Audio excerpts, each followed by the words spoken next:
Sebenarnya agak pelik bagi aku sebab aku tak pernah cuba. Tapi orang kata orang zaman-zaman dulu, orang dulu-dulu lah, dia orang suka minum macam gini. So jom kita try. Bismillah.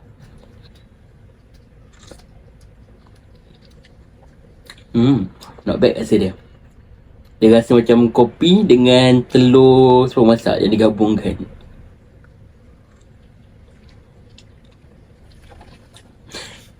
Rasa dia macam sebati tapi panas lah bagi aku. Dah macam air apa dah. Dia akan rasa telur separuh masak dulu. Lepas tu dia akan rasa pahit sikit. Pahit-pahit kopi lah. Kalau kau tengok dia macam berkeladak-keladak sikit.